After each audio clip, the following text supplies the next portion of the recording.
Welcome to Raw Talk. I'm really excited. I want to share more than one link with you down below in the description box because I want to put some extra emphasis on what I've mentioned before.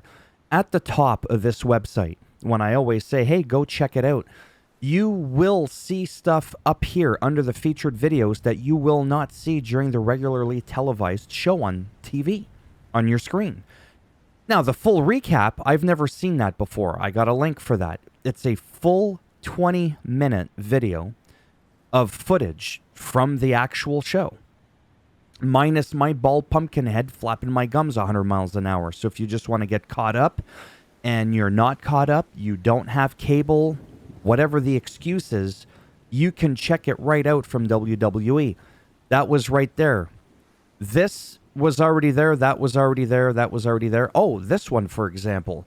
If you care to watch the 1-minute quick interview with Jackie Redmond, with Rhea Ripley and Damian Priest, for example, the behind the scenes, you get to see that. Again, if you watched it live or you were at the actual event, you would not have seen that. Okay, so I want to put a little extra emphasis on that because I think that's kind of a big deal if you're a huge wrestling geek like I am. So Ludwig Kaiser introduces Gunther, the world heavyweight champion, and he was greeted with some cheers. People were definitely not booing him, and rightfully so. Gunther was talking about the how prestigious the title is to him. Jesus. Randy Orton then came out.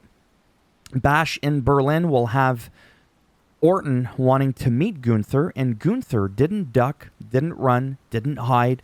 He didn't have Kaiser Bun coming in to double team on Randy Orton, to have Kevin Owens have to come out, okay?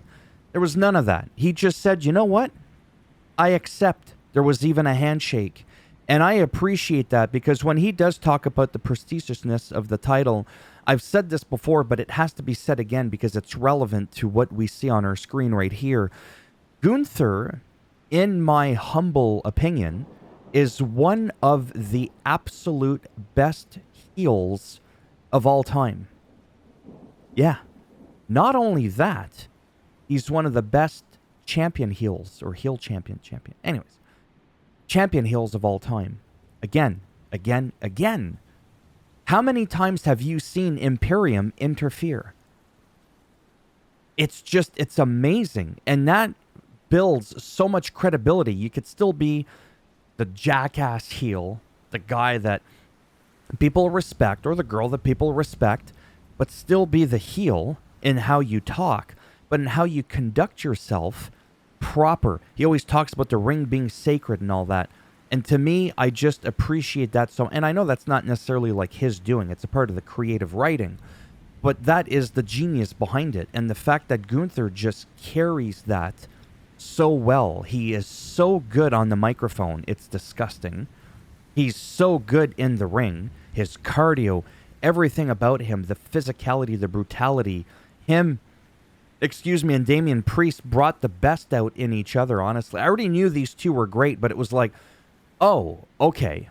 I see now. It's like turning on that light on overdrive. My ring light is at the brightest right now. That's what I mean by that. It was just like, okay. Wasn't fully expecting that, but I can't say I was surprised either. So, okay, I'm sorry. I'm just getting really hyped here. Furthermore, in case you're wondering, whoa, Randy Orton, hello. SmackDown, what's he doing? Just jumping ship over, trying to grab this title? It's simple. Remember, King of the Ring, he wouldn't have been champion had it not been for Randy Orton. His shoulders weren't pinned down. And Gunther even acknowledged that and said that left a little bit of a stain with me. Because he even recognizes that he didn't... Like, who does that? That's something you would expect from Cody Rhodes. Pretty boy face Cody Rhodes. Right? And to hear that from Gunther is just, it's unheard of. Again, coming from a heel. Remember Seth Rollins back in the day, like 8 years ago as champion with J&J Security? That's all I got to say about that, which was probably a lot more than needed to be said. And then right after, we had Sheamus versus Ludwig. Where was Gunther? Was he there trying to crack Sheamus in the skull with the World Heavyweight Heavyweight championship belt? No, but Pete Dunne was there and tried to Phililele, whatever that thing is called, tried to smack him. But despite that, it did not matter because Mayonnaise came through. As you could see it right there. Put the tan right off. Knocked the tan right off a Kaiser bun. Sheamus won. There's not much else to say about that. Now, the show was in Baltimore. We'll get to that in a moment, like you didn't already see it. Wyatt's sixth little promo, it looked like the VHS tape, but this wasn't the thing with like Nikki Cross coming and delivering the tape. This was just like, boom, there it is, but it had that VHS look to it, right? I don't know what this is. And 11 years ago is when the Wyatt family had debuted. It was in Baltimore, and that night's Raw yesterday was in Baltimore, so it was kind of fitting. It came full circle, if you will, with the Wyatt 6 debut. 11 years, same arena. All right, let's move on. Damian Priest in-ring promo. Man, this was good. Again, you can watch it. Damian Priest in-ring promo, huge face turn. I mean, he talked about his documentary, and he goes, I heard, like pointing out to the crowd, he goes, I heard what you've all been saying. And he's like, you know what? It's pretty clear to me that my family got a whole lot bigger. This is my family. And he called out Finn Balor. Finn Balor shows up on the screen backstage. And he's really the Prince of Darkness now because he's believable. The look on his face and everything. And at first, the camera, again, I mean, cinema. It was zoomed in on his face, right? Just zoomed in on his face. And then at the end, he goes, and when I backstab you again, I'm not going to be alone. And it zooms out and it shows the new Judgment Day, which Carlito now is officially a member of. And remember that a lot of this dissension, if you will, with Damian Priest had been coming for like a long, long time. Remember, he never wanted Bonker in that Judgment Day. Okay? He never wanted J.D. McNugget in there. Didn't really want Carlito in the beginning either. Always gave Dom crap all the time. Remember that a year ago when he showed that picture a year ago, Damian Priest distracted Finn Balor and potentially cost him a world title opportunity. So there's reasons for them to be angry. I get it. But it was the perfect setup, the perfect, like, okay? And there's a lot of history behind JD and Finn. And yeah, so anyways, I'm on board with this. I'm happy for Carlito, honestly. I'm really happy he's in WWE just in general. He had been gone for so long. Like I said, I have some nostalgia with him and back in the days with John Cena and the Chain Gang. Like some 20 years ago, he's been doing so good. I liked when he came back with the LWO. I wish he would have stayed I didn't like the backstabbing thing, but whatever. You could still cheer for him, right? But I have to admit, there are sometimes some superstars that I look at them and I'm like, no. No, you need to be face, or no, you need to be heel. People, speaking of which, people were afraid Randy Orton was going to turn heel at SummerSlam, and rightfully so, because Randy Orton never stays heel for too long, generally speaking. It's just not in his nature.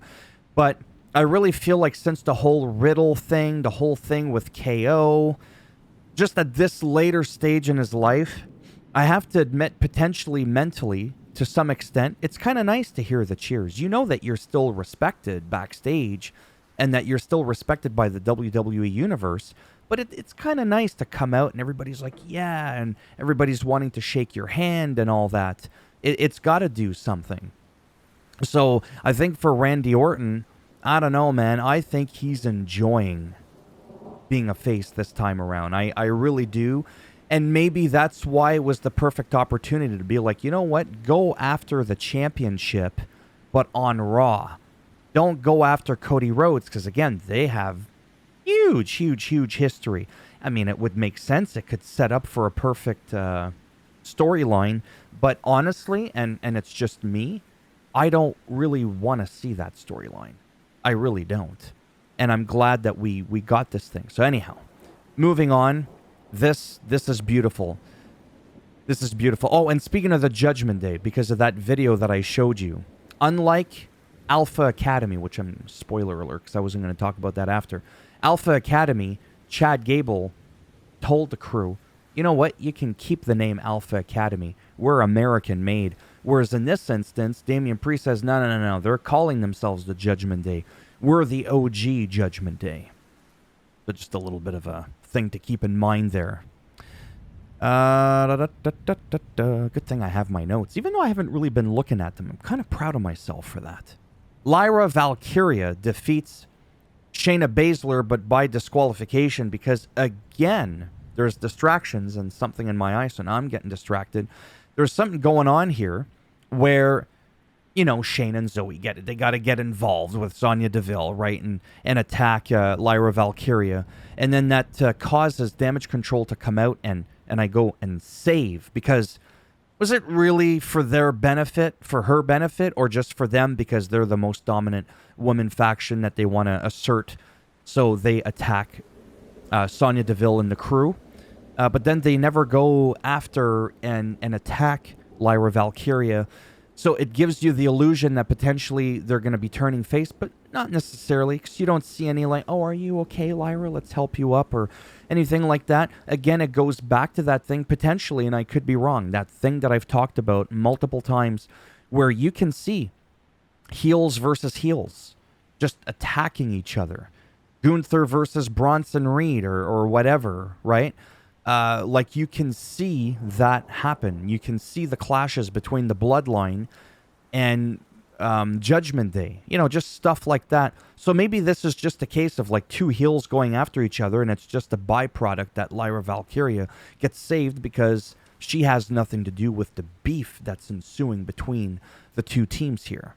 Whatever. But word is they could be turning face, which could be fine, but after the big betrayal of Bayley, I feel like, is it a little too soon to all of a sudden what, your face now? So what, you're just going to get back together with Bayley with Damage Control? Could that ever happen? And then you would have to find the proper writing for it to make sense. You gotta make it make sense, because if it doesn't, then it doesn't make sense and it becomes fucking stupid.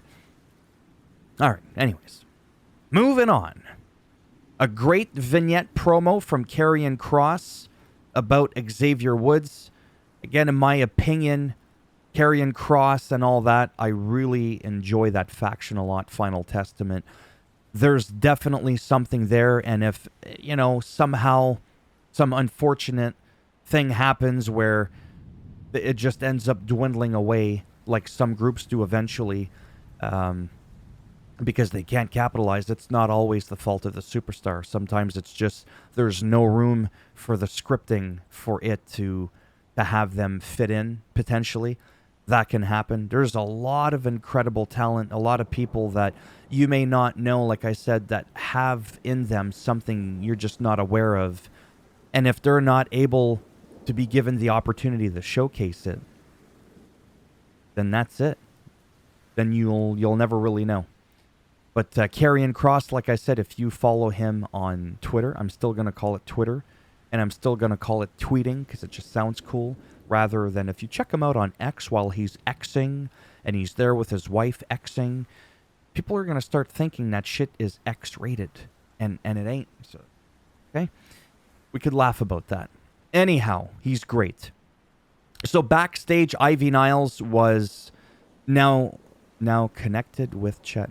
Oh, sorry. So Ivy Niles was chit-chatting with Maxime Dupree backstage. And, oh my God, where have you been? It's been a couple of weeks. And all that sort of stuff.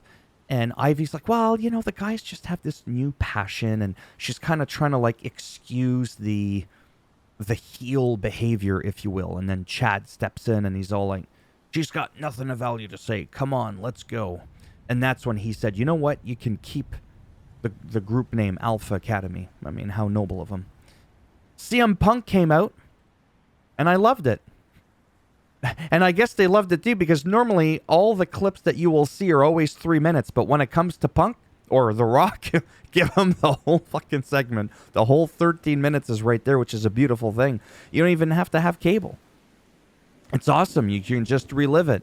And again, he comes out, shakes everybody's hand, makes a point of shaking Samantha Irvin's hand again. I just think that's cool because it shows like an appreciation for all the people, the men and women that are working in the WWE, you know, including the refs and all that. So I thought that was really cool. He was still happy, even though he lost, because like, hey, man, 10,000 people are chanting my name.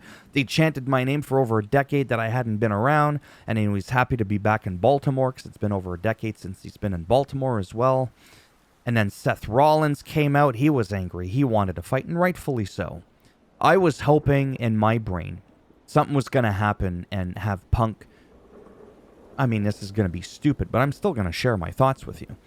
After I have a sip of my Silver Bullet Diet Pepsi, which, by the way, matches the shoulder tattoo Punk has. Sponsor me anytime, Pepsi. I need the money. And the Pepsi.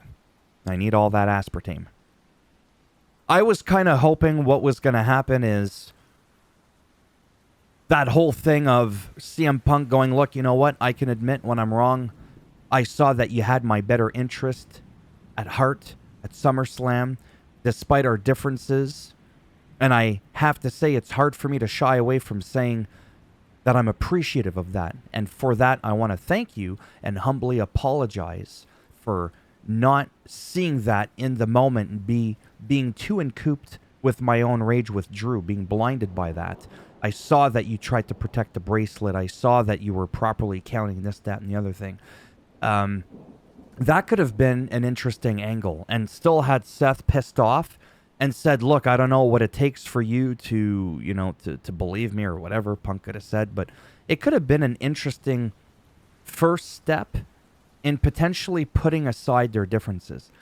But again, at the same time, it's awesome to see, again, two faces in this case, or two heels, going at it, and it's like, oh wow, it's like Ultimate Warrior and Hogan again, WrestleMania 6 kind of vibe, right? That was a very rare thing to see back then.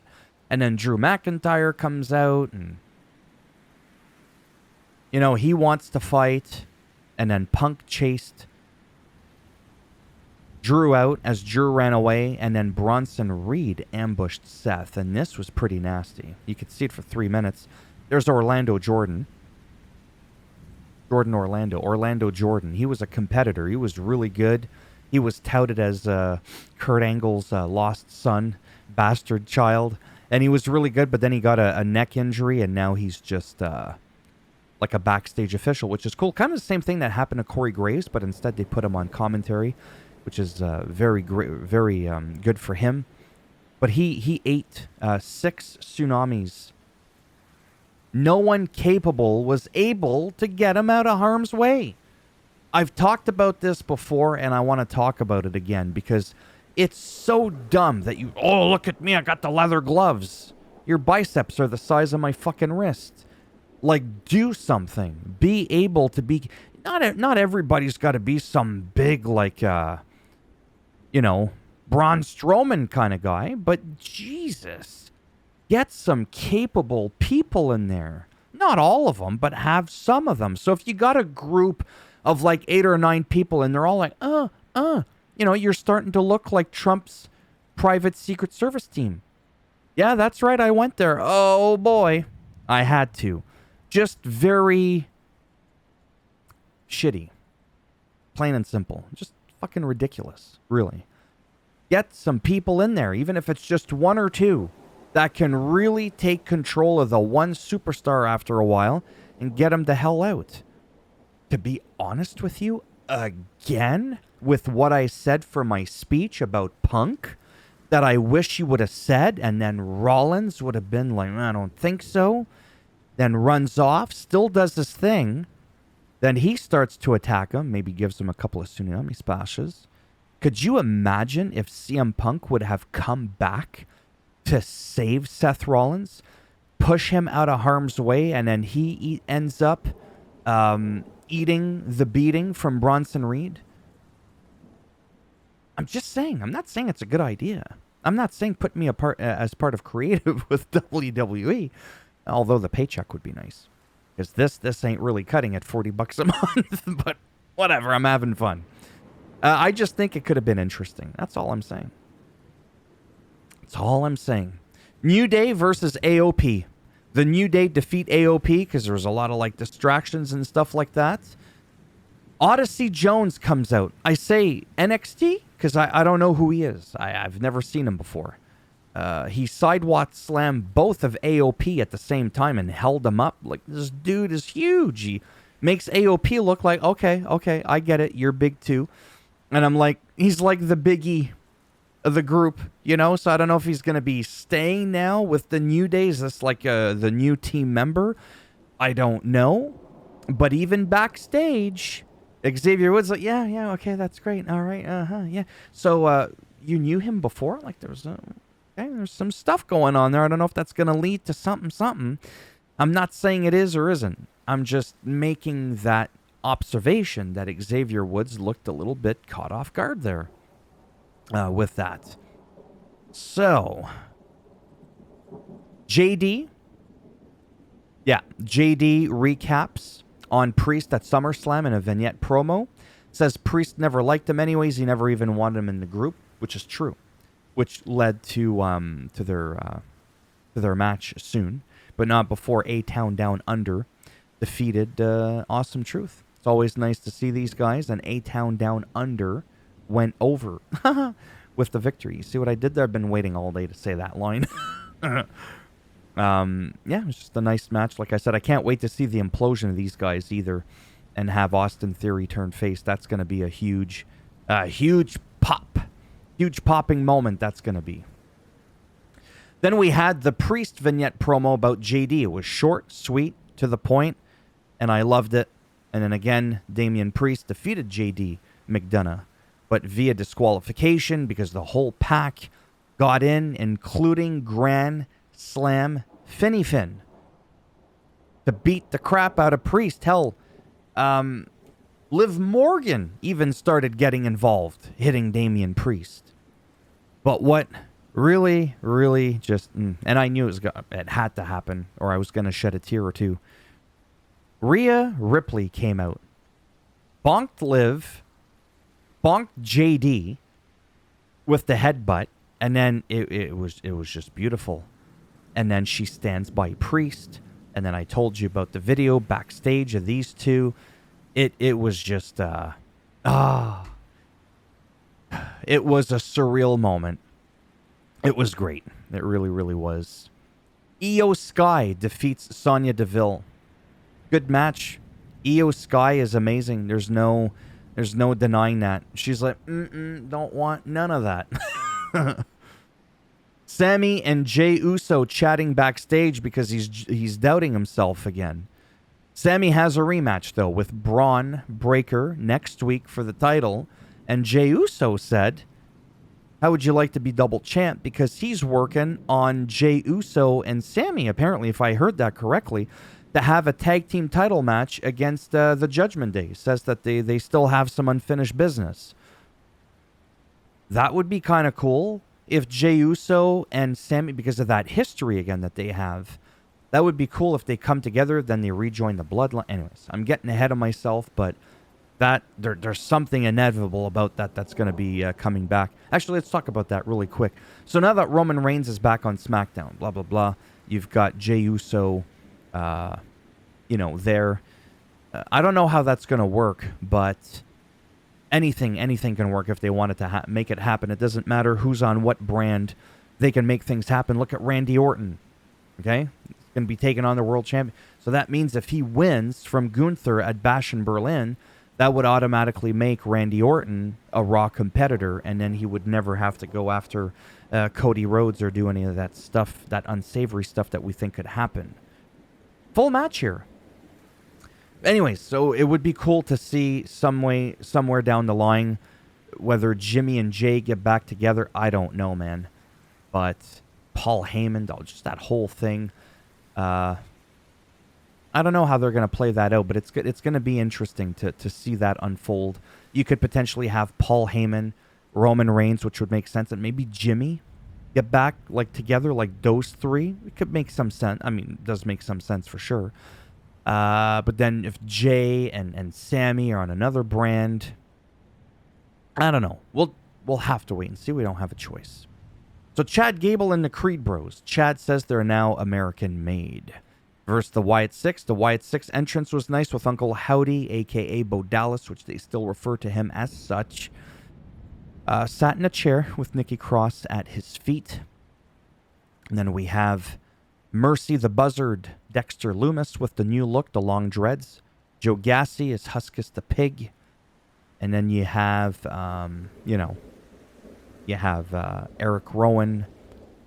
I'm not too sure what his alter ego thing is, but it's the OG Wyatt family member, Eric Rowan. So it was just amazing. And the actual wrestling in the ring, not just the storytelling, the moves and everything, like, because we haven't seen these guys in a long time.